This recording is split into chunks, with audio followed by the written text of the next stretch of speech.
खबरें जो हमें सीधा जोड़ती हैं आपसे, जिनका आपकी जिंदगी पर होता है सीधा असर। खबर का मतलब है एक भरोसा, और आपका भरोसा है हमारी जिम्मेदारी। ATL टीवी, भरोसा अलवर का। नमस्कार, आप देख रहे हैं ATL न्यूज और आपके साथ मैं हूं रविंद्र तिवारी। पेश है आज की हेडलाइंस।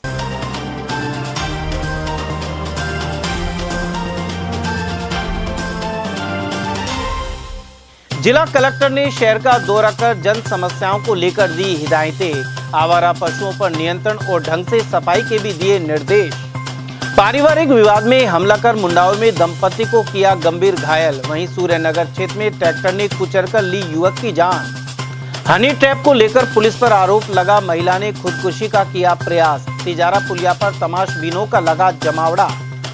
और ऐतिहासिक सागर के हेरिटेज लुक पर गंदगी का लगा ग्रहण। पर्यटकों को भी हो रही है मायूसी। और अब जानते हैं खबरों को विस्तार से। जिला कलेक्टर डॉक्टर अर्तिका शुक्ला ने नगर निगम की टीम के साथ अलवर शहर का सघन दौरा किया। उन्होंने साफ सफाई, खासकर बड़े नालों एवं नालियों की सफाई, निर्माणाधीन टॉयलेट्स की प्रगति एवं विभिन्न प्रमुख स्थानों की स्वच्छता पर विशेष निर्देश दिए हैं। जिला कलेक्टर ने नयाबाद चौराहा, कबीर कॉलोनी और चितावन गली के पास नालियों एवं नालों का जायजा लिया। वहीं तांगा स्टैंड एवं मीट मार्केट के पिंक टॉयलेट सहित प्रमुख चौराहों, बस स्टैंड, कंट्रोल रूम और होप सर्कस आदि क्षेत्रों सहित शहर के अन्य स्थानों पर साफ सफाई व्यवस्था को जांचा। साथ ही नगर निगम आयुक्त को शहर की सड़कों पर पशुओं पर अंकुश की भी हिदायत दी। साथ ही कहा कि व्यावसायिक प्रतिष्ठान वाले क्षेत्रों में आवश्यक रूप से रात्रि में साफ सफाई कराई जाए। इसमें सहयोग नहीं करने वाले प्रतिष्ठानों एवं नागरिकों पर चालान किए जाएंगे। निरीक्षण के दौरान अतिरिक्त जिला कलेक्टर सहित निगम के संबंधित अधिकारी मौजूद रहे। मुंडावर क्षेत्र के पदमाड़ा कला गांव में पारिवारिक विवाद ने हिंसक रूप ले लिया। ऐसे में एक दंपति गंभीर रूप से घायल हो गए। दोनों घायलों को उपचार के लिए अलवर जिला अस्पताल में भर्ती कराया गया है। घायल संजीव ने आरोप लगाया कि वे अपनी पत्नी के साथ दुकान से घर लौट रहे थे। इसी दौरान रास्ते में घात लगाकर बैठे उसके चाचा और परिवार के करीब 4 लोगों ने उन पर लाठी, डंडोर, फरसी से हमला कर दिया। संजीव के अनुसार उनके पिता सेना से रिटायर्ड थे और माता पिता सहित दोनों भाइयों का देहांत हो चुका है। अब पैतृक संपत्ति को लेकर विवाद चल रहा है। घायल पक्ष ने मारपीट के दौरान सोने एवं चांदी की अंगूठी और सोने के कुंडल छीनने के आरोप भी लगाए हैं। घटना का एक वीडियो भी सामने आया है जिसमें कुछ लोग आपस में झगड़ते और गाली गलौज करते दिखाई दे रहे हैं। जी सर, मेरे पास में पुड़िया ख़त्म हो गई थी। मैं गाँव में दुकान पर पुड़िया लेने गया, चले गया। आते टाइम पर सब मेरे साथ में गाली गुप्ता मारपीट करने लग गए। फरसी ली और उसका लड़का देवेंद्र कुमार और रमेश, शकुंतला और वो क्या नाम है उसका, सुषमा, इन चारों ने मिलकर मेरे साथ में मारपीट की। मेरे परिवार वालों को, मेरे बीवी बच्चों को पता लगा, ये बीच बचाव छुटाव के लिए आए। हर तीसरे दिन हमारे साथ में लड़ाई झगड़ा रखते हैं। सब एक सोना की अंगूठी निकाल ली हाथ में से, एक चांदी की निकाल ली और सोने का कान का कुंडल निकाल लिया। अच्छा। और हमारे सब मेरे आंगली में 3 टाँके लगे आए हैं। किनके? इसके बबली देवी की। और वहीं अलवर के वैशाली नगर थाना इलाके में सोमवार सुबह सड़क हादसे में युवक की दर्दनाक मौत हो गई। घटना सूर्यनगर स्थित एवरेस्ट स्कूल के सामने सुबह करीब 9:30 बजे की है, जहां एक तेज रफ्तार ट्रैक्टर ने बाइक सवार युवक को कुचल दिया। प्रत्यक्षदर्शियों के अनुसार ट्रैक्टर का बड़ा टायर युवक के सिर के ऊपर से गुजर गया। वहीं हादसे के बाद चालक मौके से फरार हो गया। आसपास मौजूद लोगों ने तुरंत घायल युवक को जिला अस्पताल पहुंचाया और परिजनों एवं पुलिस को सूचना दी, लेकिन डॉक्टरों ने उसे मृत घोषित कर दिया। मृतक के बड़े भाई गौरव ने बताया कि उसका छोटा भाई सुनील ट्रांसपोर्ट नगर में ट्रक जैक लगाने का काम करता था। सुनील 2 भाइयों में छोटा था और उसके 2 छोटे बच्चे हैं। फिलहाल पुलिस फरार ट्रैक्टर चालक की तलाश में जुटी हुई है। काम के लिए घर से जा रहे थे। अच्छा। तो सूर्यनगर एवरेस्ट के सामने जैसे ही पहुंचे तो ट्रैक्टर वाले ने टक्कर मार दी। अच्छा। सिर के ऊपर इसके दोनों टायर चढ़ गए। कब की बात है? सुबह 9:30 बजे के। क्या नाम था मरीज का? सुनील। आप क्या लगते हो उनके? भाई हूँ। उनकी एज कितनी है? 38 साल। बच्चे कितने हैं? 2 छोटे बच्चे हैं। अच्छा, क्या काम करते हैं वो? ये जैक रिपेयरिंग का, ट्रांसपोर्ट नगर। बानसूर क्षेत्र के एक सरकारी स्कूल से सस्पेंड चल रही महिला लिपिक ने आत्महत्या का प्रयास किया। इस दौरान लोग एकत्र हो गए और पुलिस भी पहुंची एवं महिला को रोक लिया गया। घटना रविवार रात करीब 9 बजे तिजारा फाटक पुलिया की है। महिला का आरोप है कि बानसूर के एक पूर्व एसएचओ सहित 2 लोगों ने उसे हनी ट्रैप में फंसाया। महिला ने उन पर 15 लाख रुपए में सौदा करने का आरोप लगाया। साथ ही कहा कि उसे झूठे केस में जेल भेज दिया गया। साथ ही एसएचओ और आरोपियों के खिलाफ पूरे सबूत देने के बावजूद आरोपियों को अरेस्ट नहीं किया जा रहा है। ऐसे में महिला पुलिया पर चढ़ गई और नीचे कूदकर जान देने की कोशिश की। महिला का कहना था कि उसे 20 लाख रुपए देने का लालच दिया गया था। बानसूर के ही होलावास गांव के निवासी बुधराम जाट सन ऑफ प्रभाती लाल, उसने मेरे खिलाफ 200/2025 बानसूर थाने में मुकदमा दर्ज करवाया, एक झूठा हनी ट्रैप का, सुरेंद्र मलिक थाना अधिकारी के साथ मिलकर। मुझे ना तो कुछ बताया गया कि मेरे खिलाफ कोई मुकदमा हुआ है और सुरेंद्र मलिक अचानक सुबह 5 जुलाई को बिना किसी पूछताछ के, बिना किसी सूचना के, जबकि मैं एक सरकारी कर्मचारी हूँ, तो मैं कहाँ भाग सकती थी या मैं कोई आतंकवादी थी जो मुझसे कोई पूछने का उन्होंने अधिकार ही नहीं समझा। और मुझे घर पे सुरेंद्र मलिक जी ने, जब मेरे हस्बैंड ने उनसे पूछा कि भाई आप किस वजह से इसको लेके जा रहे हो, क्या बात है क्या नहीं, हमें इतना तो बताओ, लेकिन उन्होंने कुछ भी नहीं सुनी। घर के अंदर मेरे साथ मारपीट करी और मुझे गाड़ी में बिठाकर, और मतलब मेरा मोहल्ले में उन्होंने जुलूस भी निकाला, गाड़ी में बिठा के मुझे ले गए। ले जाने के बाद उन्होंने लगभग 6 घंटे मुझे अलवर की 2-3 जगहों पे, जैसे कि अलवर जिला कारागार है और सदर थाना है, वहाँ पर गाड़ी के अंदर बंद रखा था जुलाई का, जबकि जून का महीना कितना गर्म होता है। मुझे पीने तक के लिए पानी नहीं दिया गया। और रास्ते के अंदर मतलब मुझे सुरेंद्र मलिक ने बोला कि मैंने तेरा सौदा 15 लाख रुपए में किया है, अगर तू 20 लाख दे देती तो हम उसको गिरफ्तार कर लेते। जबकि असली बात ये थी कि सन 2015 से ये जो बुधराम चौधरी है, इसने मुझे मेरे भाई की नौकरी के बहाने से बुलाया था, मेरे साथ गलत काम किया था, जिसकी इसने वीडियो बनाई थी। और सन 2015 से ये मुझे लगातार ब्लैकमेल कर रहा है।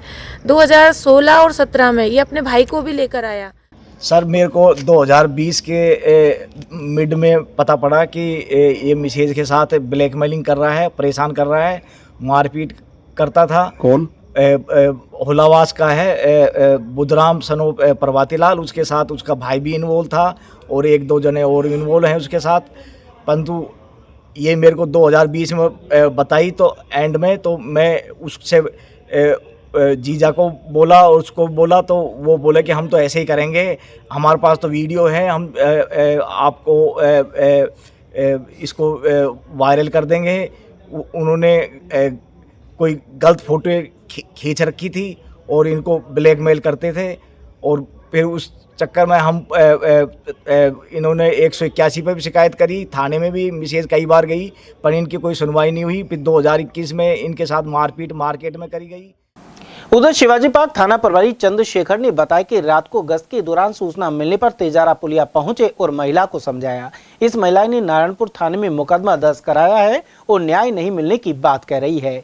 उससे लिखित शिकायत लेकर आगामी जांच की जाएगी। उधर महिला के पति ने बताया कि वर्ष 2020 में पत्नी को होलावास निवासी बुधराम सहित 3 लोग ब्लैकमेल कर रहे थे। वे बार-बार फोटो वीडियो वायरल करने की धमकी देते थे।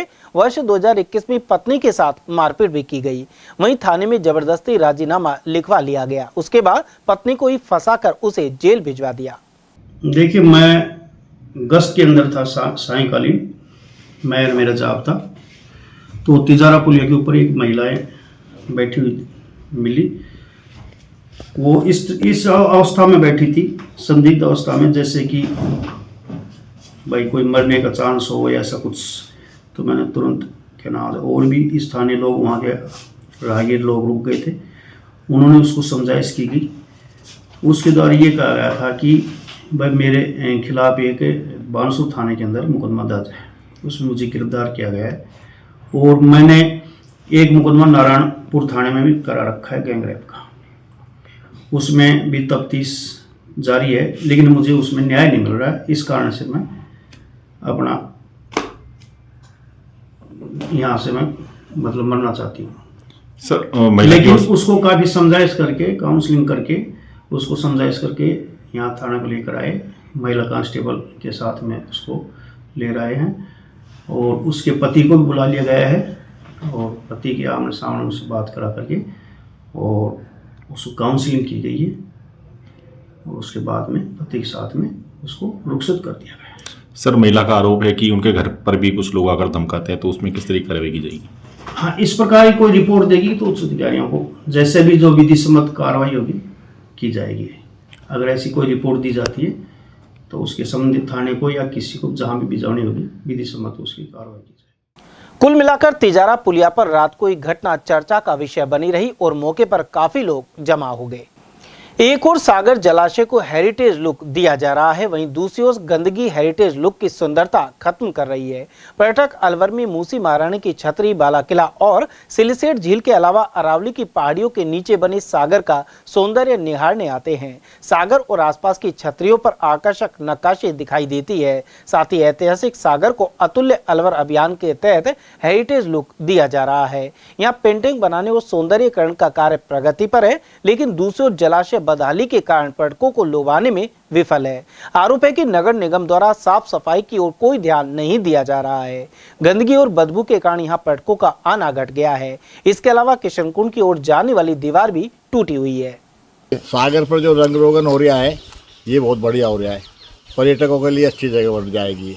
दूसरा, यहाँ एक कमी है गंदगी की, जो नगर परिषद सफाई नहीं करवाता है। सागर की छतरियों के नीचे सीढ़ियों पर गंदगी फैली हुई है, इस पर बिल्कुल झाड़ू नहीं लगती है और यहाँ की नालियाँ रुकी हुई है। ये मंदिर के नीचे जो दीवार है वहाँ नाली बनी है, वहाँ कीचड़ भरा हुआ है और उसके नीचे पेंटिंग हो गई है, काफ़ी पैसा लग गया उसके ऊपर।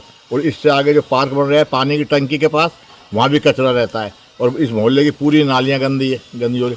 और ये जो पार्क बन रहा है सागर से उस साइड में, वहाँ पर कुत्तों का शमशान बना रखा है लोग बागों ने, वहाँ कुत्ते आड़ते मरे हुए। ये है सबसे बड़ी समस्या। और यह सफाई बिल्कुल नहीं होती सागर पर। जमादार से कहते हैं कि नालियाँ साफ करवा दो, उसके कर्मचारी आते हैं, वो नालियों की सफाई नहीं करके सड़क की झाड़ू लगा के नालियों में भर देते हैं और कचरे को यूँ ही छोड़ जाते हैं। यह है सबसे बड़ी समस्या। इसलिए इसमें सफाई का ज़्यादा ध्यान दिया जाए। प्रशासन से सहयोग, प्रशासन का अगर सहयोग मिले तो फर्स्ट क्लास सफाई हो जाएगी, पर्यटक बढ़ेगा यहाँ से। एक किशनकुंड पर जाने का रास्ता जो है, इसमें वहाँ पर एक दीवार टूटी हुई है बारिश से काफ़ी समय से। बजट घोषणा में राजकीय सामान्य चिकित्सालय में बेड संख्या बढ़ाकर 750 करने की घोषणा पर सामान्य चिकित्सालय के कार्मिकों ने आभार जताया है। उन्होंने वन मंत्री संजय शर्मा का अभिनंदन किया। वहीं वन मंत्री और अलवर शहर विधायक शर्मा ने कहा कि मुख्यमंत्री भजनलाल शर्मा के नेतृत्व में राज्य सरकार द्वारा प्रस्तुत किए गए अब तक के तीनों बजटों में अलवर शहर एवं जिले को विकास की अनेकों सौगातें दी गई हैं। उन्होंने कहा कि सामान्य चिकित्सालय की बेड संख्या में बढ़ोतरी होने से स्वास्थ्य सुविधाएं बेहतर होंगी। इस दौरान प्रमुख चिकित्सा अधिकारी डॉक्टर सुनील चौहान सहित चिकित्सालय के कार्मिक मौजूद रहे। यूजीसी प्रावधानों के विरोध में समता आंदोलन समिति ने अलवर के कंपनी बाग स्थित शहीद स्मारक पर कैंडल जलाकर विरोध दर्ज कराया। साथ ही मांगे नहीं माने जाने पर आंदोलन और उग्र करने की चेतावनी दी। शहर के कंपनी बाग स्थित शहीद स्मारक पर समता आंदोलन समिति के पदाधिकारी और कार्यकर्ता एकत्रित हुए। सभी ने हाथों में मोमबत्तियां जलाकर यूजीसी के फैसले के खिलाफ विरोध जताया। प्रदर्शनकारियों ने प्रधानमंत्री नरेंद्र मोदी और आरएसएस प्रमुख मोहन भागवत के खिलाफ भी नारेबाजी की। इसके अलावा मांगों को नजरअंदाज करने पर आने वाले विभिन्न चुनाव के दौरान कांग्रेस और भाजपा के विरोध की चेतावनी दी है। राजनीतिक दल चाहे वो कांग्रेस है चाहे बीजेपी है, हम उसके चुनाव में उनका बहिष्कार करेंगे, उन कैंडिडेटों को बिल्कुल वोट नहीं देंगे। दूसरी बात, जो आरएसएस के सरसंघचालक है अब तक जो आए थे, इन्होंने हिंदू धर्म का ठेका लिया, लेकिन हिंदू धर्म को गर्त में मिलाने का भी काम इस आरएसएस का ही रहा। और मोहन भागवत से भी हम ये इनको स्पष्ट संदेश देना चाहते हैं आरएसएस के, अक्षवर्ण समाज के लोग इस आरएसएस से बिल्कुल कन्नी काटें और इसमें बिल्कुल शामिल नहीं हो। और हिंदू सम्मेलनों का भी, इनका आरएसएस के सब प्रोग्रामों का बहिष्कार करें। इसके साथ साथ ये जो प्रोग्राम है, हम ये चाहते हैं कि समता आंदोलन इसको जब तक आखिरी टाइम तक, जब तक ये यूजीसी एक्ट वापस नहीं होता, रोल बैक नहीं होता, तब तक हम संघर्ष करते रहेंगे, चाहे हमारी जान जाए। इससे हम पीछे नहीं हटेंगे। अलवर के राजीव गांधी सामान्य चिकित्सालय में नर्सिंग एसोसिएशन के चुनाव 1 मार्च को होंगे। इसे लेकर सोमवार को नामांकन प्रक्रिया शुरू हो गई। 2 प्रत्याशी देवकी नंदन मीणा और राजेंद्र वर्मा अध्यक्ष पद के लिए चुनावी मैदान में हैं। उधर नरसिंह से जुड़े समर्थकों ने देवकी नंदन का IMA हॉल में स्वागत कर समर्थन देने का भरोसा दिलाया। प्रत्याशी देवकी नंदन मीणा ने बताया कि उनकी प्राथमिकता नर्सिंग कर्मियों के लिए अलग से कार्यालय खोलने की होगी, जिसमें शहरी और ग्रामीण कार्मिक अपनी समस्याएं वहां आकर रख सकेंगे। उधर प्रत्याशी राजेंद्र वर्मा का कहना है कि नर्सिंग कर्मियों की समस्याओं को लेकर वह चुनावी मैदान में उतरे हैं। मैं राजेंद्र वर्मा CHC चांदोली पे SNO पद पे कार्यरत हूँ। मैं आम नर्सेज के लिए मतलब उत्थान के लिए और सब मिलजुल के काम करने का मेरा प्राथमिकता रहेगी। इसमें क्या समस्याएं देखते हैं अभी आप नर्सिंग कर्मियों में आपसी समस्याएं, जैसे किसी का 9 साल का, किसी 18 साल, किसी के 27 साल का फिक्सेशन नहीं होता है ना, कि किसी को वार्डों में ड्यूटियों में समस्या होती है, इस तरह की समस्याएं होती हैं। क्या अब तक देखा आपने और क्या परिवर्तन चाहते हैं? मैं ये परिवर्तन चाहता हूँ कि हम सब आम नर्सेज सभी मिलजुल कर काम करें, इस चिकित्सा विभाग में इसको और आगे की तरफ ले जाएं। 1 मार्च को नर्सिंग एसोसिएशन के चुनाव होने जा रहे हैं। अगर मैं प्रत्याशी हूँ, अगर मैं जीत के आता हूँ तो मेरी प्राथमिकता ये रहेगी, पहले नर्सिंग का कार्यालय बनाया जाए।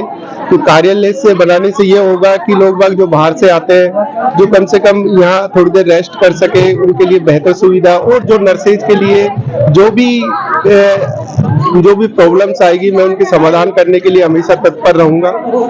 किसी भी चाहे आधी रात को कोई प्रॉब्लम है, मैं हमेशा उनके लिए तत्पर खड़ा रहूंगा, एक बेटे की तरह, एक भाई की तरह।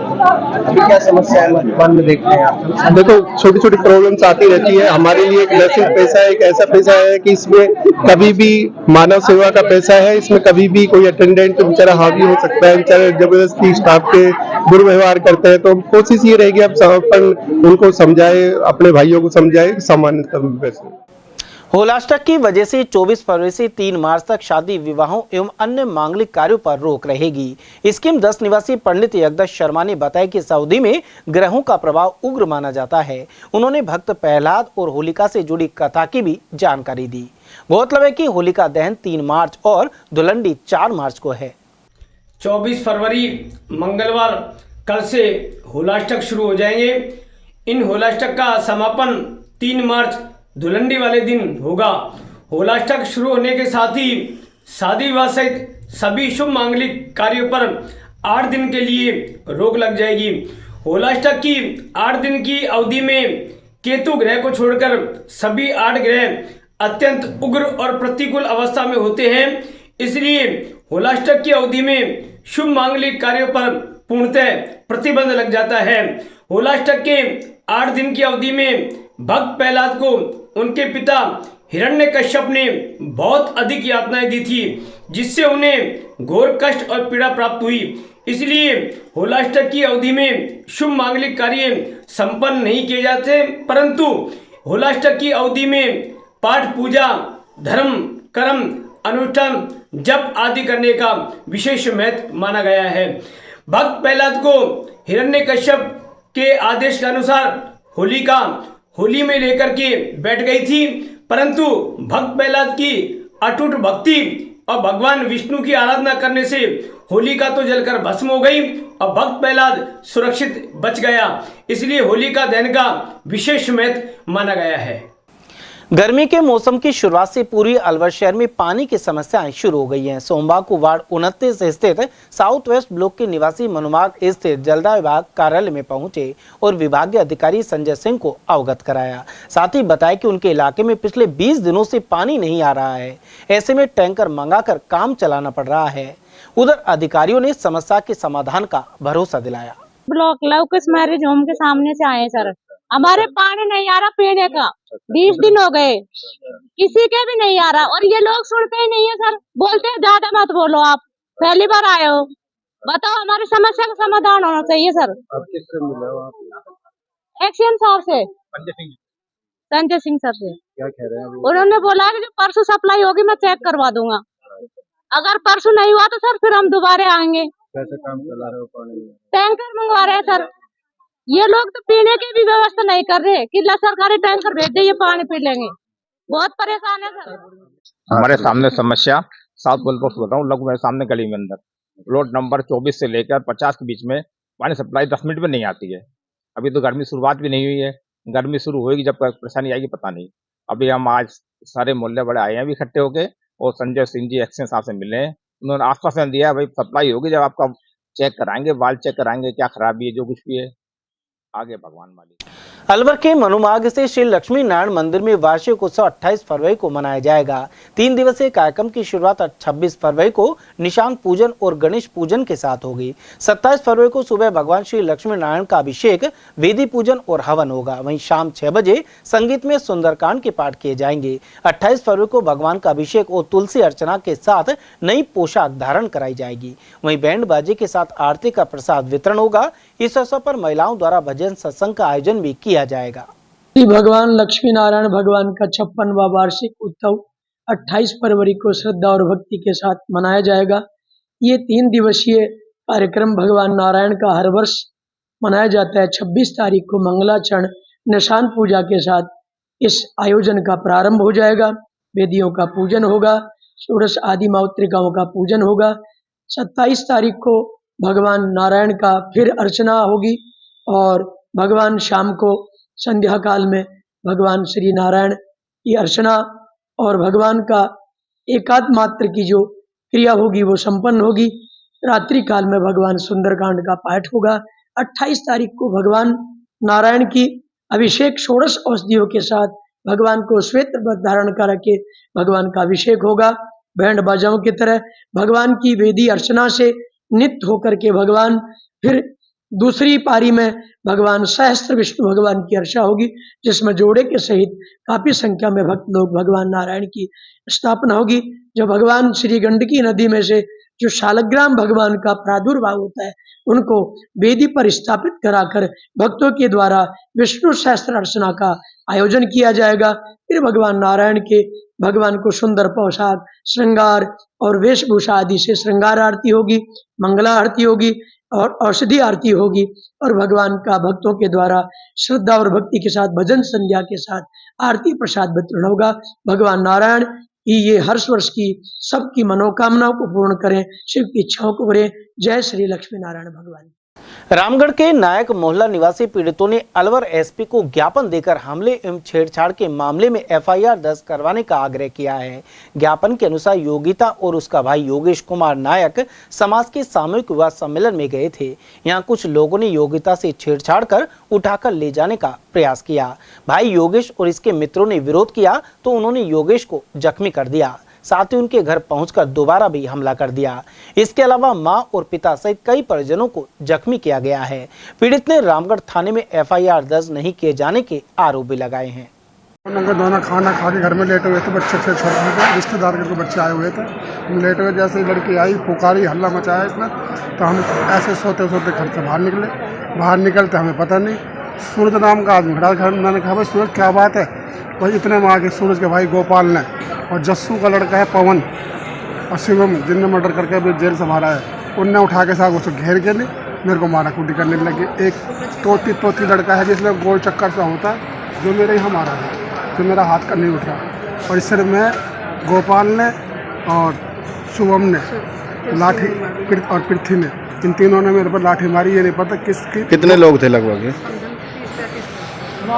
पीछे तो बहुत सारे थे, 25-30 आदमी थे उस टाइम। फिलहाल जब मेरे को मार रहे थे 3 आदमी ध्यान, बाद में चक्कर गए आगे तो मेरे आंखों को अंदर आ गया। आपका नाम क्या? राजेश। सागर रिसोर्ट में शादी के अंदर गए थे, हमारे समाज की शादी। कौन सी जगह? दिल्ली रोड रामगढ़ में हम वहाँ गए थे। हमारे वहाँ पे समाज की शादी थी। उधर वहाँ पे जाने के बाद एक बंटी है मेरे संग छेड़छाड़ की, मुझे खींच के गाड़ी में बिठाने लगे। मेरे ये सब मेरे भाई ने विरोध किया। मेरे भाई को मारपीट करी इन लोगों ने। मेरे भाई के हाथ पे सर के ऊपर चोट मारी, बंटी ने मारी थी। भारत निर्वाचन आयोग के निर्देशानुसार मतदाता सूचियों के विशेष गहन पुनरीक्षण कार्यक्रम के तहत बैठक हुई। जिला निर्वाचन अधिकारी एवं कलेक्टर डॉक्टर आर्तिका शुक्ला की अध्यक्षता में राजनीतिक दलों के प्रतिनिधियों की बैठक आयोजित की गई। इस दौरान उन्हें मतदाता सूचियों के अंतिम प्रकाशन की सूची सौंपी गई है। साथ ही पात्र नागरिकों के मतदाता सूची में नाम जोड़ने और संशोधन की प्रक्रिया की जानकारी भी दी गई। उप जिला निर्वाचन अधिकारी एवं अतिरिक्त जिला कलेक्टर बीना महावर ने बताया कि 16 दिसंबर 2025 को प्रारूप मतदाता सूची का प्रकाशन किया गया था। इसमें अलवर जिले में कुल मतदाताओं की संख्या 14,62,203 थी। वहीं दावे में आपत्तियों के बाद आगामी प्रक्रिया को अंतिम रूप दिया गया। 21 फरवरी को मतदाता सूची का अंतिम प्रकाशन हुआ है और अब मतदाताओं में 2.37% वृद्धि हुई है। साथ ही अब कुल मतदाताओं की संख्या 14,96,826 है। उन्होंने बताया कि मतदाता सूची में नाम जुड़वाना, हटाना एवं प्रविष्टियों में संशोधन एक अनवरत प्रक्रिया है। इस संबंध में भी राजनीतिक दलों के प्रतिनिधियों को जानकारी प्रदान की गई है। बैठक में भाजपा जिलाध्यक्ष अशोक गुप्ता और जिला मंत्री राजेश तिवारी, कांग्रेस के जिलाध्यक्ष प्रकाश गंगावत और सचिव पुष्पेंद्र धाबाई, आम आदमी पार्टी के अध्यक्ष जगन्नाथ गोयल एवं CPIM के सचिव भोलाराम शर्मा आदि मौजूद रहे। प्रदेश कांग्रेस कमेटी के महासचिव अशोक कुमार सैनी के अनुसार विधानसभा में सत्ता पक्ष द्वारा विपक्ष को जवाब देने से बचा जा रहा है।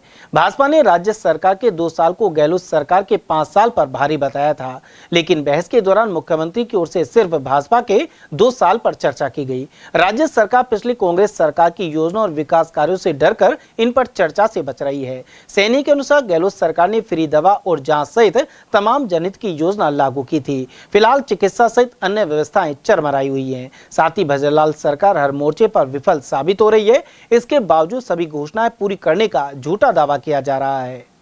राजस्थान की विधानसभा में बजट सत्र के दौरान जिस तरह से सत्ता पक्ष ने विपक्ष को चुनौती दी थी कि 5 साल कांग्रेस सरकार के, 2 साल भाजपा सरकार के, इस पर बहस होनी थी, लेकिन सत्ता पक्ष मुख्यमंत्री द्वारा 2 साल की बहस हुई, 5 साल से बहस करने से बच गए और बहस नहीं की। ये हालात हैं। आप प्रदेश कांग्रेस कमेटी के महासचिव हैं, क्या प्रतिक्रिया? मैं आपके चैनलों के माध्यम से यही बताना चाहूँगा कि जिस तरह से आज हमारे मुख्यमंत्री जी ने विधानसभा के अंदर जो रखा था मुद्दा, कि उस पर विपक्ष के साथ, कांग्रेस के साथ ये रखा था कि पिछले 5 साल में जितना काम नहीं हुआ, जितना हमारे 2 साल में सरकार ने काम किए। जब बहस का मुद्दा आया तो हमारे नेताओं ने बहस करना चाहा तो मुख्यमंत्री जी वह बैकफुट पर चले गए और उन्होंने अपने 2 साल के ही कार्यकाल पर ही बहस चालू की थी। कांग्रेस के 5 साल पर उन्होंने कोई बात नहीं करी, जिसको लेकर के हमारे नेता प्रतिपक्ष टीकाराम जूली जी ने, हमारे प्रदेश अध्यक्ष गोविंद सिंह डोटासरा जी ने इस पर सवाल उठाए, जिसके लेके मुख्यमंत्री वापस हो गए, क्योंकि उनके पास ऐसा कोई मुद्दा ही नहीं था। ना तो 2 साल में ऐसा कोई काम हुआ। 5 साल में पिछली सरकार ने, कांग्रेस सरकार थी हमारे आदरणीय गहलोत साहब की, उसमें इतने मुद्दे हैं, इतने काम किए, तो हमने, हमारे नेता उस पर बहस करने को तैयार थे, क्योंकि हमने काम खूब किए। लेकिन 2 साल में कोई काम ही नहीं हुए, खाली कागजों में इन्होंने करें। चाहे कोई भी पानी का मुद्दा लेकर वहीं RCP का कहते हैं कि हमने MOU साइन कर लिया, लेकिन आज तक कुछ भी नहीं हुआ उस पर। ना चिकित्सा के स्तर पर जितनी भी जाँचें फ्री होती थी, दवाई होती थी, आज कुछ नहीं हो रहा।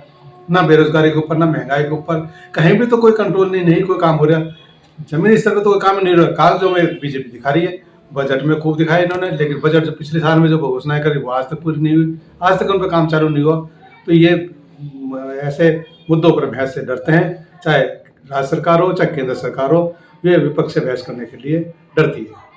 तो जिस तरह से राजस्थान में चिकित्सा व्यवस्था की हालात है कि जो अस्पतालों को मेडिकल के जो बिल हैं, जो RJCH और जो अन्य योजनाओं के सरकारी और जो सरकार पर करीबन 800 करोड़ का बकाया है। इसके अलावा अस्पतालों में दवाई नहीं है, 1 महीने की दवाई है, वहाँ 5 दिन की दवाई दे रहे हैं। ग्रामीण क्षेत्रों में नर्स और डॉक्टर नहीं है, लोग परेशान हैं। अभी तो गर्मी का मौसम शुरू भी नहीं हुआ, उससे पहले हालत ख़राब है। आपको लगता है कि सरकार चिकित्सा के क्षेत्र में तो सबसे ज़्यादा हालत ख़राब है? बिल्कुल, आपसे बिल्कुल कह रहा हूँ कि पिछले हमारे आदरणीय गहलोत साहब की सरकार ने हर जिले में मेडिकल कॉलेज दिए थे, हॉस्पिटल खोले, नए हॉस्पिटल खोले थे, तो काम तो हमने खूब किए, लेकिन उनमें स्टाफ तो है ही नहीं। स्टाफ जब तक चुनाव आ गए थे, अब चुनाव के बाद में बीजेपी सरकार है, तो इनको स्टाफ रखना चाहिए, लेकिन हर एक हॉस्पिटल में स्टाफ की बहुत ज़्यादा कमी है। और ना तो जो पिछली सरकार ने जो योजनाएं चालू करी थी उन योजनाओं को कोई फायदा नहीं हो रहा।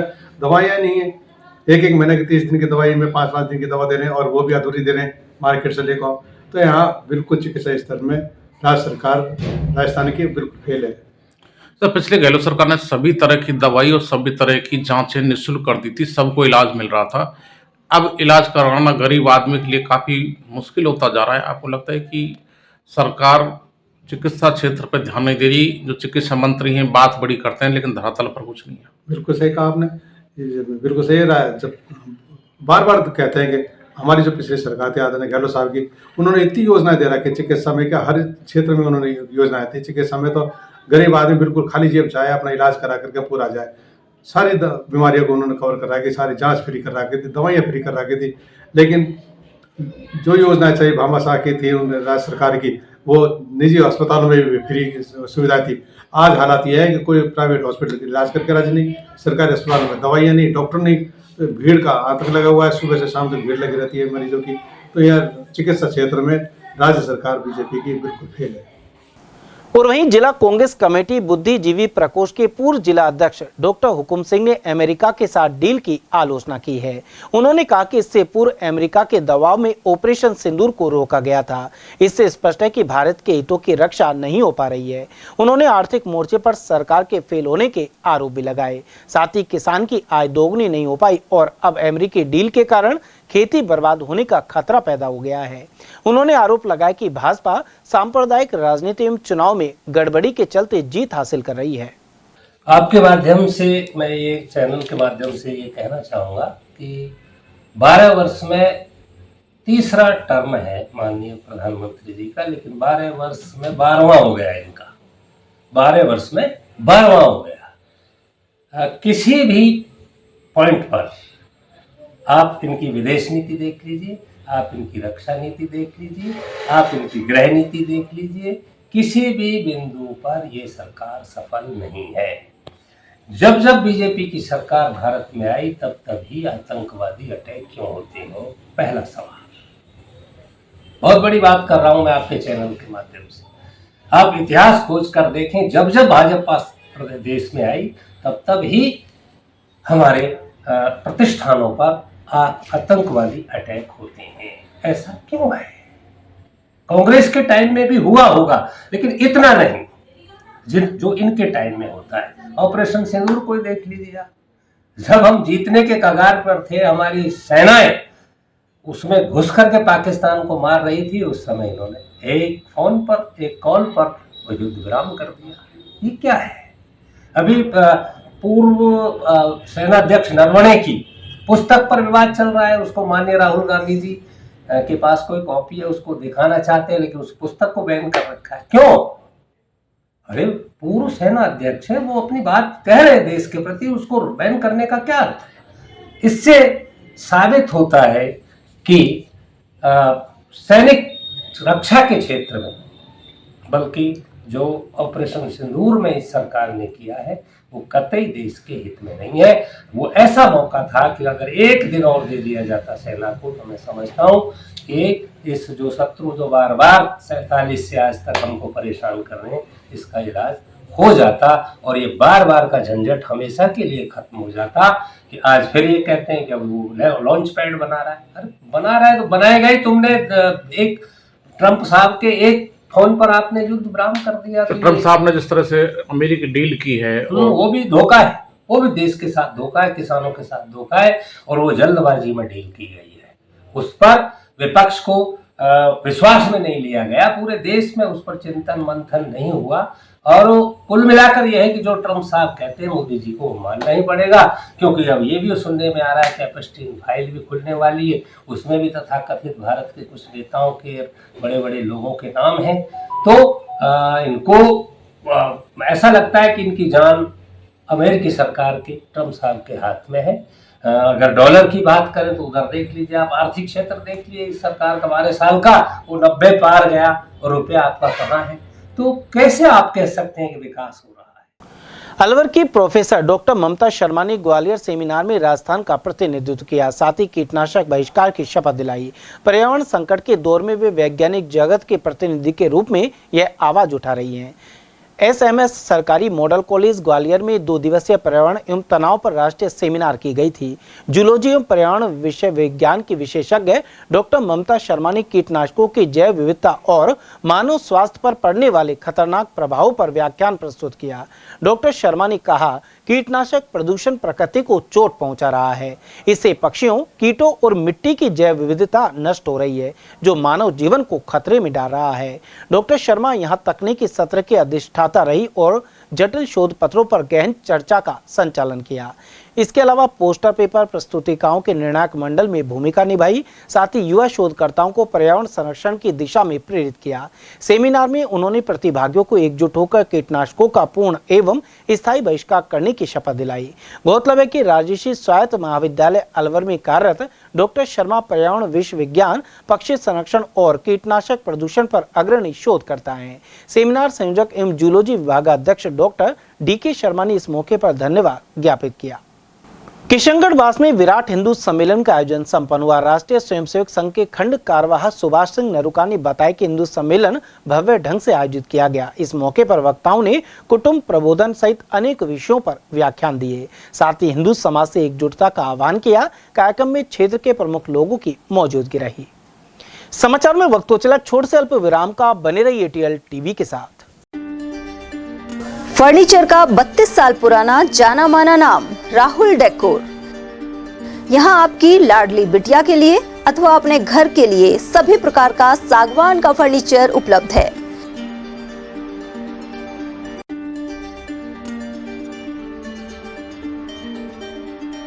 Double bed, dressing table, sofa set सागवान एवं कपड़े वाले तथा सेंटर टेबल, भट्टी कलर, स्टील अलमारी, ब्रांडेड एवं सॉफ्टी फोम के गद्दे आपकी नाप तोल से बनाए जाते हैं।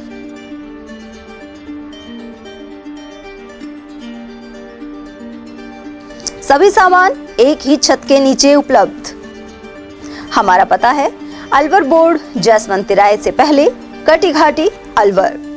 Contact number 9414019769 and 9414019768। पहचान गारमेंट्स। अब शादियों की खरीदारी के लिए दिल्ली और जयपुर जाने की जरूरत नहीं। पहचान गारमेंट्स लाया है कुर्ता, पैजामे, शेरवानी, ब्लेजर और कोट पैंट की शानदार वैरायटी।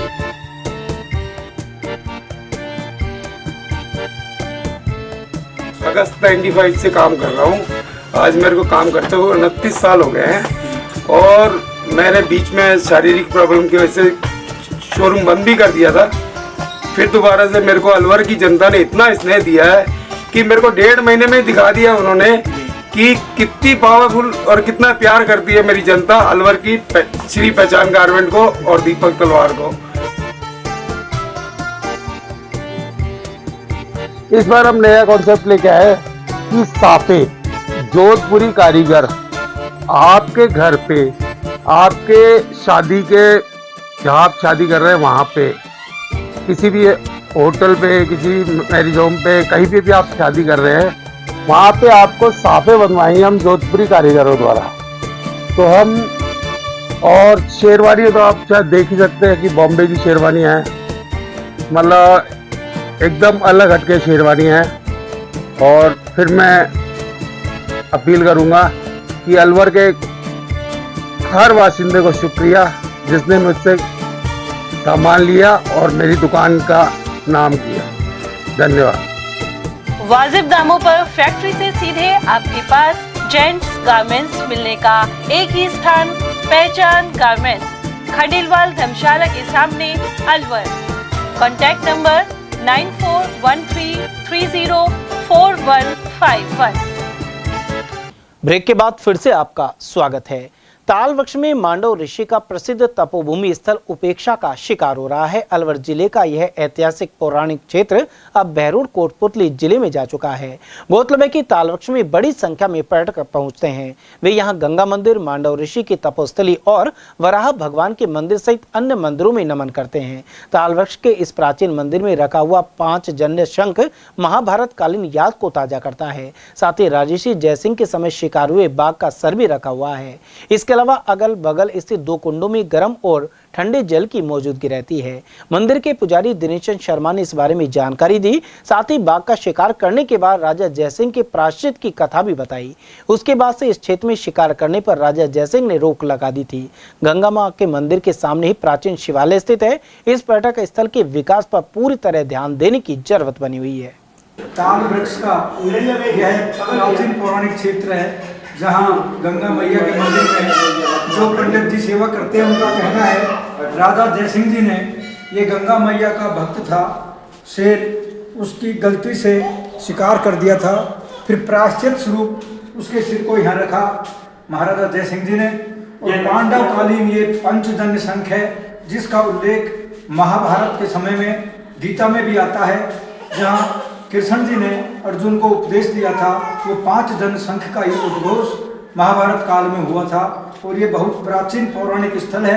माँ गंगा के पैरों से ही यहाँ पर गंगा जल प्रवाहित होता है, जिसमें एक में गर्म पानी, एक में ठंडा पानी प्रवाहित होता है। मैं अवधेश सिंह तालवृक्ष क्षेत्र से। टाइगर का जो सिर है, ये तो महाराज जयसिंह ने शिकार किया था, इसी जंगल का था ये।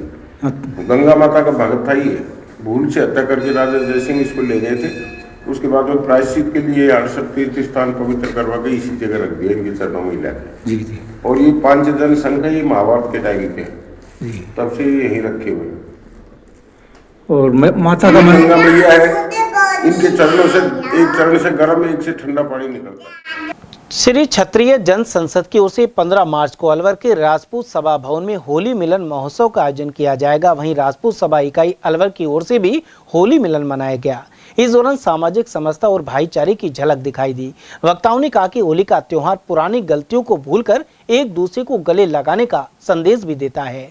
उन्होंने आगामी होली तिलक एवं फूलों से खेलकर पानी की बचत करने का आह्वान किया है।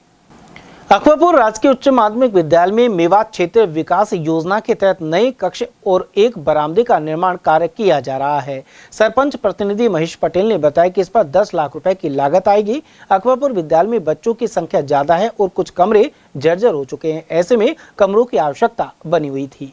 ये राजकीय उच्च माध्यमिक विद्यालय अकबरपुर में एक कमरा और बरामदे का निर्माण कार्य चल रहा है। इसकी अनुमानित लागत करीब 10 लाख रुपए है और ये मेवात क्षेत्रीय विकास योजना अंतर्गत ग्राम पंचायत ने स्वीकृत करवाया है और इसका कार्य जारी है। इससे क्या है कि बच्चों की संख्या इस स्कूल में ज्यादा है और कमरों की कमी है, कुछ कमरे जर्जर हो गए, तो इस वजह से कमरों की कमी थी, उसकी पूर्ति होगी। अभी एक मेवात योजना में हमने बरामदा और बनवा रहे हैं पुरानी बिल्डिंग के आगे, जिसका फाइनेंशियल स्वीकृति तो निकल चुकी है, फाइनेंशियल स्वीकृति बाकी है, जो संभावना है कि जल्दी उसकी एफएस जारी हो जाएगी। अकबरपुर कस्बे के शमशान घाट की ओर जाने वाले रास्ते में इन दिनों गंदगी का आलम बना हुआ है। यहाँ रोड पर कीचड़ जमा होने की वजह से लोगों को निकलने में परेशानी हो रही है। साथ ही मोक्ष धाम तक शव यात्रा ले जाना भी मुश्किल हो जाता है। जानकारी के अनुसार अकबरपुर जोहड़ के समीप स्थित शमशान घाट के मार्ग में यह हालात बनी हुई है। साथ ही जीएसएस विद्युत सब स्टेशन के पास भी सड़क पर पानी भरा हुआ है और राहगीर अक्सर फिसल कर गिर जाते हैं। सरिस्का बाग परियोजना में बनी सुरक्षा दीवार जगह जगह से टूट चुकी है। ऐसे में इस दीवार को दुरुस्त करवाकर जंगल की सुरक्षा की जरूरत बनी हुई है। इसे शिकारियों की घुसपैठ रोकने और वन्य जीवों की जंगल से आबादी की ओर पलायन करने पर रोक के लिए बनाया गया था। सुरक्षा दीवार के अभाव में वन्य जीवों के पलायन का खतरा रहता है। साथ ही टूटी हुई दीवार से जंगल में जाने वाले लोग लकड़ियों की अवैध कटाई कर रहे हैं। बहादुरपुर रामगढ़ रोड पर 1.5 से 2 फुट पानी भरा होने से आवागमन सिरदर्द बन गया है। इस मार्ग से रोजाना सैकड़ों वाहन निकलते हैं। इस मुद्दे पर यूथ कांग्रेस बहादुरपुर द्वारा प्रदर्शन किया गया। यहां मौजूद मोन्टू शर्मा ने बताया कि ग्रामवासी कई बार नगर पालिका को इससे अवगत करा चुके हैं। उधर नागरिक राजेश ने बताया कि ऐसे हालात में एक ई रिक्शा पलटने से कई लोग घायल हो गए। वहीं अजीत सिंह गुर्जर ने आंदोलन तेज करने की चेतावनी दी है। इस दौरान हेमंत सिंह, हेमू, अनिल, नरेंद्र जोशी, मनीष, दीपक शर्मा और पार्षद भीम सिंह सहित ग्रामवासी उपस्थित रहे। जानकारी नहीं है, वो इस खड्डे में आराम से गिर जाएगा और होली अभी बाद में चालू है, लेकिन बहादुरपुर के लोगों के लिए नगर पालिका ने सौगात दे रखी है और होली चालू हो गई है कि इसमें लोग रोज गिर रहे हैं और होली की शुभकामनाएं दे रहे हैं कीचड़ में गिर के। ऐसी सरकार चल रही है, ऐसी बीजेपी के लोग बहादुरपुर में बैठे हैं जिनका कोई ध्यान नहीं है। उमरन पंचायत समिति क्षेत्र के ग्राम पथरोड़िया का बास में सरकारी विद्यालय के निकट रास्ते पर पानी भरा हुआ है। ऐसे में ग्रामीणों और स्कूली बच्चों की परेशानी बढ़ गई है। ग्रामीण रावता शर्मा ने यह बताया कि लंबे समय से यह स्थिति बनी हुई है। इस वजह से बच्चों को दूषित पानी में से होकर गुजरना पड़ता है। साथ ही ग्रामीणों की आवाजाही भी प्रभावित हो रही है। समस्या को लेकर कई बार संबंधित अधिकारियों को शिकायत देने पर भी स्थायी समाधान नहीं किया जा रहा है। वहीं लगातार जलभराव के कारण विद्यालय की दीवार कमजोर होती जा रही है और इसके गिरने की आशंका है। लोगों ने तत्काल नाली निर्माण और पानी निकासी की व्यवस्था की मांग उठाई। राम अवतार शर्मा है साहब। कौन सी जगह है ये? पथरोड़ा का पास है, सरकारी स्कूल के सामने है, बिल्कुल जस्ट। क्या है यहाँ पर स्थिति? स्थिति है, पानी भरा हुआ है, कत्ता बहुत बुरी हालत हो रही है, निकसा ही नहीं जाता है सर। अच्छा, हाँ बिल्कुल। कितने दिन हो गए इन बातों? इसको होगा कम से कम 1 साल भर होगी। बड़ी स्थिति खराब है, रास्ता ही नहीं है निकसने के लिए कत्ता ही। अच्छा, कितना पानी भरा हुआ है? खूब भरा हुआ है, इतना भरा हुआ है, गोडा सुधा पानी भरा हुआ है। इसकी शिकायत कभी की थी आपने? कर दी गल्ला भरा मोहल्ले के, कोई 20 बार जाए आपसे। अच्छा, 20 बार जाए, कोई सुनता ही नहीं है। किसके पास गए थे? मंत्री साहब घने में जाए, कलेक्टर साहब को भी दे दी, सबको दे दी। बानसूर विधायक देवी सिंह शेखावत ने विधानसभा में सामान्य वर्ग और सैनी समाज के आरक्षण सहित महात्मा ज्योतिबा फुले बोर्ड का मुद्दा उठाया है। इस दौरान विधायक ने कहा कि पिछले पंचायत चुनाव में कुल 352 पंचायत समितियों में से 32 में एक में भी सदस्य सामान्य वर्ग का नहीं है। वहीं 50 पंचायत समितियों में केवल एक ही सामान्य वर्ग का सदस्य है। उन्होंने मांग की कि सामाजिक संतुलन के मद्देनजर आर्थिक पिछड़े वर्ग को ध्यान में रखते हुए आरक्षण का अनुपात तय किया जाए। इस दौरान उन्होंने ओबीसी में आरक्षित सैनी समाज को आबादी के अनुपात में नौकरी और अन्य सुविधाओं में पूरा लाभ देने पर भी जोर दिया।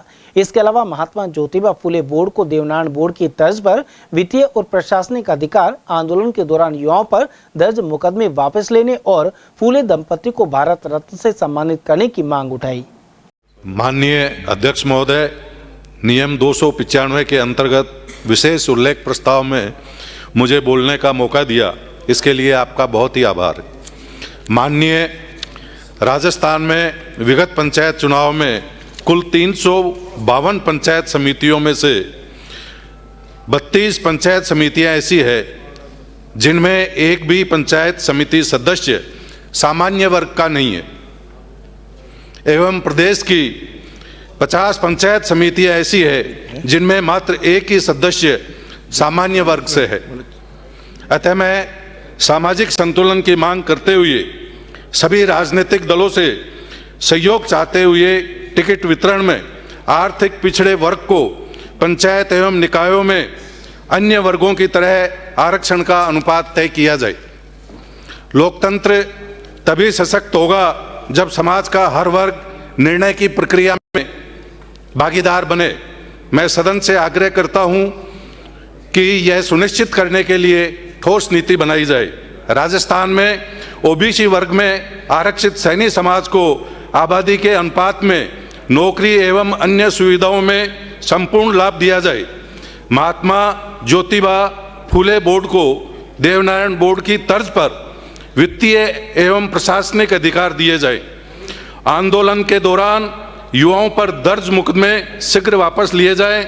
फुले दंपति को भारत रत्न से सम्मानित किया जाए।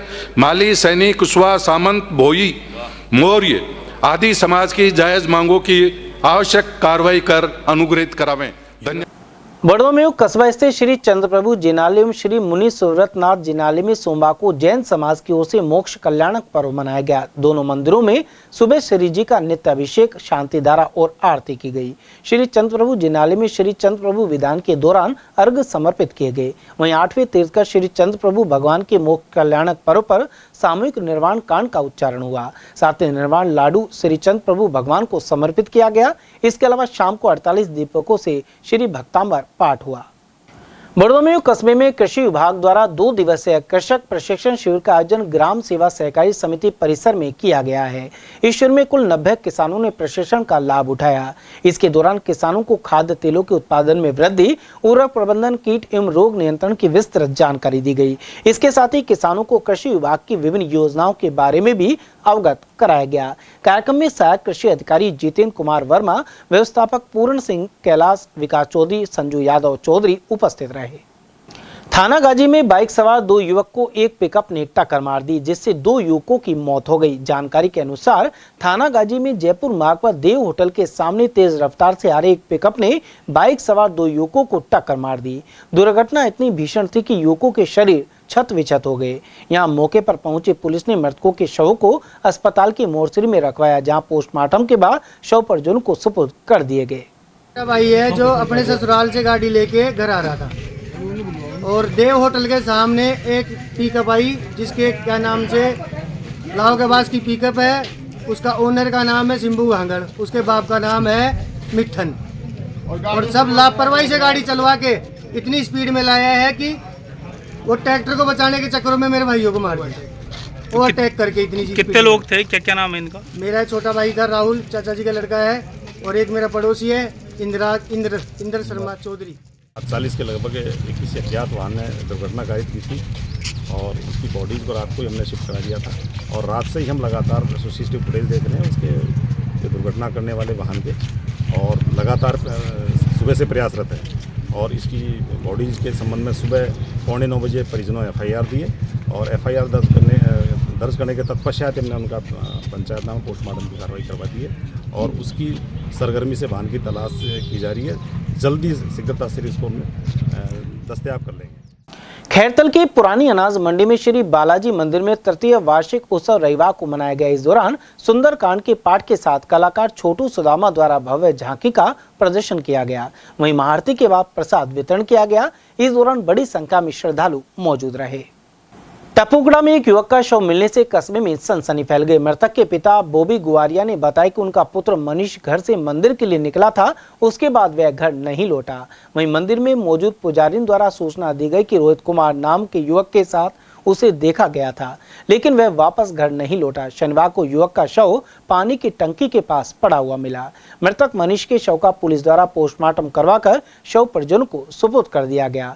वहीं पुलिस घटना से जुड़े तथ्यों के आधार पर मामले की जांच में जुटी हुई है। खैरतल के सैटेलाइट हॉस्पिटल में डॉक्टरों की कमी होने के कारण इन दिनों मरीजों को भारी परेशानी का सामना करना पड़ रहा है। अस्पताल में जहां 500 मरीजों की OPD है, वहीं दूसरी ओर केवल 2 चिकित्सकों के भरोसे पूरा अस्पताल चल रहा है। अस्पताल को जहां सैटेलाइट अस्पताल का दर्जा मिला हुआ है, वहीं दूसरी ओर इस तरह की खामियों को लेकर मरीजों में रोष बना हुआ है। थानागाजी के डेरा बामनवास स्थित श्री हनुमान बगीची मंदिर प्रांगण में रविवार को श्री शिव महापुराण कथा का शुभारंभ किया गया। वहीं कथा का वाचन श्री चित्रकूट धाम उत्तर प्रदेश से आए राष्ट्रीय कथा वाचक स्वामी कमलदास बापू कर रहे हैं। सोमवार को दूसरे दिन भगवान शिव के व्रतों की कथा सुनाई। कथा के दौरान पंडित लोकेश भारद्वाज, महंत महावीर दास, ज्ञानवती देवी मिश्रा, पंडित गोविंद प्रसाद मिश्रा तथा अन्य भक्त मौजूद रहे। खैरतल में परशुराम भवन में खाटू श्याम जी के दर्शन के लिए जा रहे श्रद्धालुओं का भव्य स्वागत किया जा रहा है। यहां पिछले 5 दिनों से लगातार यात्रियों के लिए जलपान एवं रुकने की विशेष व्यवस्था की गई है। सेवा कार्य में समाज के लोग बढ़ चढ़कर भाग ले रहे हैं। मुख्य रूप से अंकित लाटा, महिला उपाध्यक्ष ममता शर्मा, प्रेम कौशिक, युवा अध्यक्ष आकाश त्रिवेदी, संजय शर्मा, आशु लाटा, दिनेश कौशिक, वेद कौशिक लाल सहित अनेक समाजसेवी श्रद्धालुओं की सेवा में जुटे हुए हैं। आयोजकों ने बताया कि यह सेवा आगे भी निरंतर जारी रहेगी। श्रद्धालुओं ने इस सराहनीय पहल की प्रशंसा करते हुए सभी सेवाभावियों का आभार व्यक्त किया। अलवर रानी लक्ष्मीबाई राजपूताना क्लब द्वारा एक निजी रिसोर्ट में धूमधाम से फागुत्सव मनाया गया। रानी लक्ष्मीबाई राजपूताना क्लब की मुख्य संचालिका विजय लक्ष्मी शेखावत द्वारा आयोजित कार्यक्रम में समाज की महिलाओं ने फागुत्सव बड़े हर्षोल्लास और उत्साह के साथ मनाया। कार्यक्रम का शुभारंभ श्री राधा कृष्ण की प्रतिमा के समक्ष मुख्य अतिथि अलवर राजघराने की राजकुमारी मीनाक्षी कुमारी द्वारा दीप प्रज्वलित कर किया गया। कार्यक्रम में शालिनी शेखावत सहित अनेक लोग उपस्थित रहे। इस अवसर पर क्लब की सदस्यों में अनुराधा, उर्वशी, श्वेता, शालू, राधिका, सुनेश, शशि गुंजन, दुर्गा, मंजू, ओम कंवर, सुशील, रेणु, ज्योति, दीपाली आदि ने पारंपरिक फाग गीतों पर मनमोहक नृत्य प्रस्तुत किया, वातावरण को रंगीन बना दिया। साथ ही कार्यक्रम के दौरान विभिन्न मनोरंजक खेलों का भी आयोजन किया गया, जिसमें सभी प्रतिभागियों ने बढ़ चढ़कर हिस्सा लिया और विजेताओं को पुरस्कार भी प्रदान किए गए। फाग उत्सव के विशेष आकर्षण फूलों की होली रही, जिसमें सभी महिलाओं ने मिलकर प्रेम और उल्लास के साथ भाग लिया। इस अवसर पर सभी प्रतिभागियों ने पारंपरिक फाग परिधान धारण कर कार्यक्रम की शोभा बढ़ाई। कार्यक्रम में स्वादिष्ट व्यंजनों की भी व्यवस्था की गई, जिसका सभी ने आनंद लिया। इस फाग उत्सव ने सामाजिक एकता, सांस्कृतिक परंपराओं और उत्सव की भावना को जीवित रूप प्रस्तुत किया। चलते चलते एक बार फिर से नजर डाले थे आज की हेडलाइंस पर।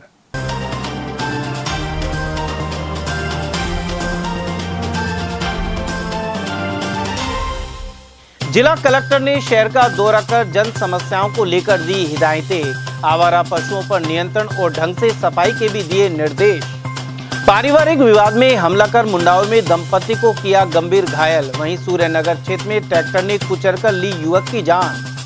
हनी ट्रैप को लेकर पुलिस पर आरोप लगा, महिला ने खुदकुशी का किया प्रयास। तिजारा पुलिया पर तमाशबीनों का लगा जमावड़ा।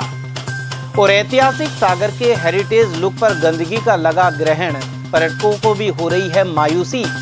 समाचारों में आज के लिए बस इतना ही। दीजिए पूरी टीम के साथ रविंद्र तिवारी को इजाजत। नमस्कार।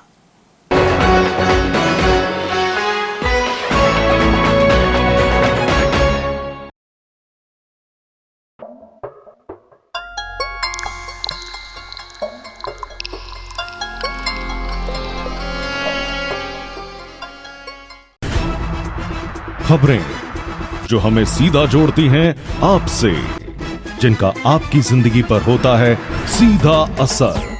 खबर का मतलब है एक भरोसा, और आपका भरोसा है हमारी जिम्मेदारी।